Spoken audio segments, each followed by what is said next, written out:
अरे गृह मंत्री को धमकाना, गृह मंत्री गलत काम करे तो हर नागरिक की ड्यूटी बनती है।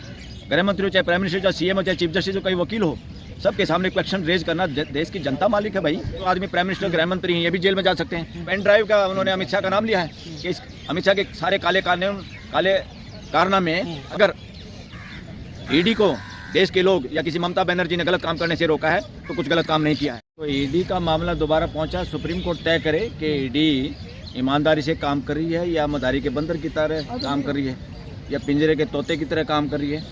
और देखिए, जब तक हाई कोर्ट और सुप्रीम कोर्ट इसमें इंटरफेयर नहीं करेंगे और पूरा देश ब्लेम लगा रहा है कि ईडी का, इनकम टैक्स का, और ये लगातार इस देश में होता रहा है, अब ज़्यादा ही हो रहा है। ये क्या है, जो भी सत्ता में होते हैं जो लोग, उनकी जिम्मेदारी तो है मानवीय व्यवस्था को अच्छी तरह चलाने के लिए, बिना भेदभाव के काम करने के लिए। शपथ भी ये सारे यही लेते हैं। मेंबर ऑफ पार्लियामेंट भी ऐसी शपथ लेते हैं। पार्लियामेंटेरियन, सीएम, पीएम, मंत्री, संतरी, जजेज जितने भी हैं इसी तरह की शपथ लेते हैं। ब्यूरोक्रेट्स भी यही शपथ लेते हैं संविधान की।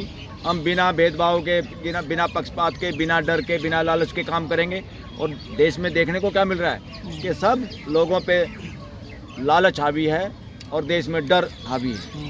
तो यहाँ एजेंसियाँ काम नहीं कर रही सही इंडिपेंडेंट तरीके से संविधान के तहत, क्योंकि संविधान को अक्सर वही लोग रौंदते हैं जो सत्ता में बैठे हैं। वो संविधान को रौंद कर अपनी सत्ता में बने रहने के लिए हर तरह का काम करते हैं, जो पहले के राजे महाराजा ही करते थे।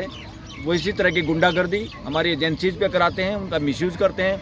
एजेंसीज़ के अंदर उन्हीं लोगों को बिठाया जाता है, उन्हीं लोगों को प्रमोशन ट्रांसफ़र किए जाते हैं जो उनके इशारे पे एक कठपुतली का गेम दिखा सके।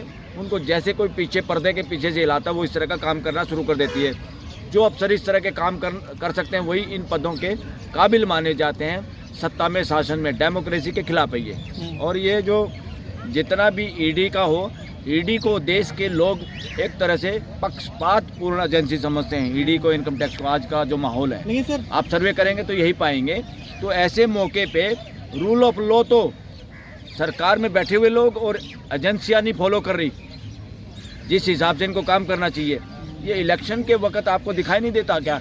ये भ्रष्टाचार के खिलाफ नहीं है। आपने महाराष्ट्र में जो डिप्टी सीएम है पता है ना उसका, जिसके खिलाफ प्राइम मिनिस्टर कहता था चक्की पीसिंग, किस तरह का डायलॉग, फिल्मी डायलॉग बोल रहा था इलेक्शन रैली के दौरान।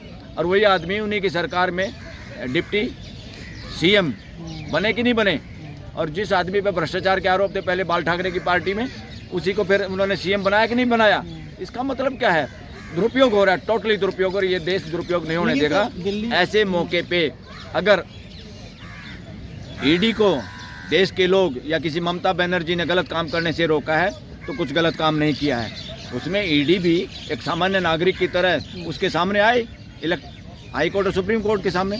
सुप्रीम कोर्ट डिसाइड करेगी कि वो कितनी नीयत उनकी साफ है। सर, दिल्ली झारखंड के चुनाव से पहले भी जिस तरीके से ईडी की रेड पड़ी थी, उसके बाद अब इस ईडी की रेड में लेकिन एक बात सामने आई है, पेन ड्राइव की बात हो रही है, अमित शाह के खिलाफ सबूत की बात हो रही है, साथ में हरी फाइल, दो चीज का जिक्र हो रहा है, पेन ड्राइव और हरी फाइल। उसमें क्या है? अरे उसने चोरी नहीं की, वो तो डंके की चोट पे लेके गई फाइल। और उसने कहा हमारी पार्टी का डॉक्यूमेंट है, इसको चुराने आए थे ये लोग। उसका कोई जवाब नहीं आया इन लोगों का। और पेन ड्राइव का उन्होंने अमित शाह का नाम लिया है कि अमित शाह के सारे काले कारनामे और जो कोयला घोटाले के पैसे, और शुभेंदु अधिकारी का भी नाम लिया है कि उसका दत्तक पुत्र है, इस तरह की कुछ बात की है कि ये सारा पैसा ठगी ठोरी का पहुंचाता है। और ये देश में अब ये चीज़ें छुप के नहीं है। मैं तो कहूँ देश की जनता को खुल के बोलना भी चाहिए। और अब देश के लोग खुल के भी बोल रहे हैं कि भ्रष्टाचार के दलदल में देश की राजनीति फंस गई है। पूरा का पूरा सौदेबाजी चल रही है। कोई ठेका ऐसा नहीं जिसमें कमीशनबाजी नहीं होती, और कोई ऐसे लोग नहीं जिसमें सर्वे करोगे ये बात पाएगी। मैं सर्वे के आधार पे कह रहा हूँ कि बीजेपी और आरएसएस को कमीशन ना जाता हूँ। ये सरेआम इस देश का मजाक हो रहा है, डेमोक्रेसी का मजाक हो रहा है। जेल जाने की बात कर रहे हैं कि ममता बनर्जी अब तो जेल जाएंगी। अरे जेल तो कोई भी जा सकता है। जो आदमी प्राइम मिनिस्टर, गृह मंत्री हैं, ये भी जेल में जा सकते हैं। इन्होंने जेल में जाने का रास्ता रोक दिया इलेक्शन कमीशनर का, चीफ इलेक्शन कमीशनर, दूसरे कमिश्नरों का, कि तुम्हें कोई भी सजा नहीं मिलेगी। ऐसा कानून बना दिया। ऐसा कानून तो अमेरिका, इंग्लैंड में भी नहीं है। वहाँ भी इलेक्शन कमिश्नर यहाँ से मजबूत डेमोक्रेसी है, यहाँ से कम गड़बड़ होती है वहाँ पे। यहाँ से ज़्यादा कानून व्यवस्था अच्छी है उन देशों में। और क्या ये कर दिया, देखो उसमें गड़बड़ क्या की है। सेक्शन 16 जो कि नया कानून बनाया है इलेक्शन कमिश्नरों के लिए कि ज़िंदगी भर उन पर कोई कार्रवाई नहीं हो सकती जब तक मर नहीं लेंगे। और मरे हुए आदमी कोई कार्रवाई नहीं होती, क्रिमिनल कार्रवाई। उसमें एक गड़बड़ और की इन्होंने, न केवल अब वाले इलेक्शन कमीशन, जो इलेक्शन कमिश्नर था, चीफ इलेक्शन कमिश्नर था या दूसरे इलेक्शन कमिश्नर जो चले गए रिटायर हो गए, उन पे भी नहीं हो सकती। यानी इनके वक्त में जो इलेक्शन कमिश्नर पिछले वाले भी गड़बड़ करके गए हैं, उनको भी आप नहीं पकड़ सकते। इतना अंधा कानून और काला कानून बनाया है, इसको डस्टबिन में फेंकने की जरूरत है। सुप्रीम कोर्ट को बहुत पहले नोटिस कर देना चाहिए। लेकिन सुप्रीम कोर्ट ने आज सीधे तौर पर ईडी ने मुख्य तौर पर कहा, सफाई देते हुए उन्होंने कहा कि कोयला घोटाला किया है ममता बनर्जी ने। अरे ममता बनर्जी ने तो ओपनली स्टेटमेंट दी है कि कोयला घोटाले की ठगी ठोरी का पैसा अमित शाह को जाता है, शुभेंदु अधिकारी लेके जाता है या कोई और पेन ड्राइव उनके पास है। सुप्रीम कोर्ट को करना चाहिए, ममता बनर्जी को कहना चाहिए वो पेन ड्राइव दे दीजिए, जांच करवाएं, और ईडी की जांच और फिर इनकम टैक्स की जांच और दूसरी सारी भ्रष्टाचार की जांच उसके खिलाफ की जाए। किसके खिलाफ? अमित शाह के खिलाफ।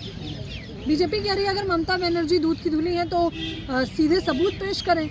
अरे वाह, और ये बवाल क्यों कर रही है? और ये क्या कहते थे, अगर गड़बड़ है तो राहुल गांधी एफिडेविट दे, कंप्लेंट करे। ये बकवास बात कर रहे हैं, दम नहीं है। पूरा देश अब समझ चुका है, पूरे देश को पता है कि बीजेपी और इवन आरएसएस भ्रष्टाचार के दलदल में फंसी हुई है, और भ्रष्टाचार के पैसे से इन्होंने 5 स्टार 7 स्टार अपने दफ्तर, अपने नए ठिकाने और कहाँ सारा 2 नंबर का पैसा लगाया है, और इलेक्शन में भी 2 नंबर का पैसा खर्च नहीं, होता है। सुप्रीम कोर्ट सर मामला पहुंचा है इस ईडी का, और साथ ही जो चुनाव आयोग की आपने बात कही है कि जो है उसमें नोटिस भेजा है, तो क्या एक बड़ा झटका माना जाए इसको? इसको कुछ नहीं, झटका वटका मत मानो। मैं देश के लोगों से कहना चाहूँगा, इनको झटका वटका मत मानो।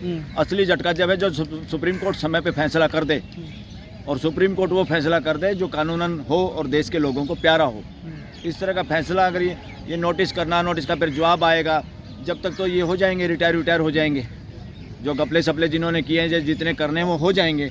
उसके बाद हो सकता है सुप्रीम कोर्ट यही कह दे कि भाई आज के बाद पहले जो हो गया, आगे से ये कानून निरस्त करते हैं और पिछले वालों को हरी झंडी दे दे, भाग जाओ, तुमने जितनी बदमाशी करी तुम्हारा कुछ नहीं बिगड़ेगा। हो सकता है सुप्रीम कोर्ट ऐसा फैसला दे दे। मुझे तो यही उम्मीद है कि सुप्रीम कोर्ट क्या होगा ये तो भविष्य बताएगा, मगर एडवोकेट्स में चर्चा है कि होगा कुछ नहीं, इलेक्शन कमीशन का कुछ नहीं बिगड़ेगा, इस केस में कुछ होने वाला नहीं है। अगर कुछ होगा भी तो पुराने इलेक्शन कमीशन और अब वाले इलेक्शन कमीशन को भी बचाने की कोशिश होगी, ये लोगों का मानना है, ये वकीलों का मानना है। भाई ये this is the situation in the country. BJP कह रही है कि ममता बनर्जी गृह मंत्री अमित शाह को क्यों धमका रही हैं और क्यों सवाल कर रही हैं? अरे गृह मंत्री को धमकाना, गृह मंत्री गलत काम करे तो हर नागरिक की ड्यूटी बनती है। गृह मंत्री हो, चाहे प्राइम मिनिस्टर, चाहे सीएम हो, चाहे चीफ जस्टिस हो, कोई वकील हो, सबके सामने क्वेश्चन रेज करना। देश की जनता मालिक है भाई, जनता किसी को भी धमका सकती है गलत काम करने पे। तो वो तो सीएम है वहाँ की, और उसने कोई बात उठाई है तो उसमें दम है, उस बात पे उसको इस्तीफा देना चाहिए अमित शाह को, या स्टेटमेंट देनी चाहिए कि मैंने कोई घपला नहीं किया, जवाब देना चाहिए, या अमित शाह को सस्पेंड करना चाहिए राष्ट्रपति को। लेकिन ईडी से सुप्रीम कोर्ट में ईडी मांग कर रही है कि एफआईआर दर्ज की जाए ममता बनर्जी के खिलाफ। अरे ममता बनर्जी के खिलाफ का जो मामला, ममता बनर्जी के खिलाफ ममता बनर्जी भी करेगी कि अमित शाह के खिलाफ किया जाए, इलेक्शन कमीशन के खिलाफ किया जाए, और जितना इवन ईडी के अधिकारियों के खिलाफ किया जाए, अगर वो कानून के हिसाब से काम नहीं कर रही तो। देश में एजेंसियां सरेआम राजाओं के लठैत और गुंडों की तरह काम कर रही हैं। पूरे देश को जागना होगा और पूरे देश को ऐसे नेताओं का साथ देना होगा जो इस वक्त की घड़ी में, जरूरत की घड़ी में हिम्मत करके सामने आए हैं, और उनमें ममता बनर्जी देश में टॉप है इस मामले में। ईडी का कहना है कि कानूनी कार्यवाही में बाधा डालने का काम किया ममता। अरे कानूनी कार्रवाई में किसने बाधा डाल दी? ममता बनर्जी। नहीं, गुंडागर्दी करने की किसको इजाजत है? चाहे ईडी हो, चाहे इनकम टैक्स हो, चाहे कोई भी एजेंसी हो, किसी को गुंडागर्दी करने की इजाज़त नहीं है, और ये बहाना बनाने की इजाज़त नहीं है। सरकारी काम में बाधा डाल दी। अगर सरकारी काम ही गैर संवैधानिक हो, भ्रष्टाचार पे टिका हो, किसी के मौखिक आदेश पे हो और शरारतपूर्ण हो, और जिसके अंदर हिडन एजेंडा हो, तो वो उसको कानूनी बाधा नहीं मानी जाएगी। वो अधिकार है इस देश के लोगों का। अगर इस देश की एजेंसियाँ नपुंसक हो जाए, बाइस्ट हो जाए, अनकॉन्स्टिट्यूशनल हो जाए, पूरे देश के लोगों की ड्यूटी है, जैसे आत्मरक्षा में ड्यूटी होती ना, वैसे तो देश में पुलिस है, कानून की व्यवस्था है। अगर फिर भी किसी को कोई आदमी जान से मारने उसके घर में घुस जाए तो क्या करेगा? कानून का इंतजार करेगा, कोर्ट का इंतजार करेगा, किसी गृह मंत्री का इंतजार करेगा, या अपना लठ घुमाएगा, आत्मरक्षा में, जो कानून भी आत्मरक्षा की इजाज़त देता है। इसलिए कोई एजेंसी देश के डेमोक्रेसी की और देश के लोगों के रक्षा और आत्मरक्षा का देश के लोगों को पूरा अधिकार। क्या मंशा है फिर सर ईडी की रेड का, आखिर मंशा क्या है जब अरे भ्रष्टाचार नहीं है? पूरी मनसा वही है, चोरी चकारी मदद करना, हम्म। इलेक्शन में डिमोरलाइज करना, उनके सारे डाटा अगर चुरा लिए तो क्या करेंगे वो? किसी की फाइल और डाटा चुरा लो तो तुमने तो वैसे ही हरा दिया उसको, तुम ग्राउंड में किसी को नहीं हरा तो सकते। कह रहे हैं जीते हुए हैं हम बंगाल। अरे जीते हुए ये कहने से क्या है, अभी तो पूरा देश ही मानता तुम हर जगह जीते हुए हो चोरी चकारी से, क्योंकि इलेक्शन कमीशन के तुमने जो काला कानून बनाया है कि चाहे अब वाला इलेक्शन कमीशनर हो चाहे पहले वाले हों, चाहे रिटायर हो गए हों, वो जब तक मर नहीं जाएंगे उनके खिलाफ कोई देश कानूनी कार्रवाई नहीं कर सकता। इससे बड़ा काला कानून कोई नहीं है। देश की जनता को इस कानून के खिलाफ खड़े हो जाना चाहिए। देश को सड़कों पे आना पड़ेगा जब ये सुधरेंगे, वरना इस मामले में पार्लियामेंट भी देशद्रोही साबित हो रही है। इस तरह का अगर कानून बना सकती है तो ये सारे के सारे मेंबर पार्लियामेंट जो इस कानून को पास कराने में शामिल हुए एक नंबर के देशद्रोही आदमी हैं, वरना इस तरह का कानून पास करने में अपना सहयोग नहीं करना चाहिए था उनको।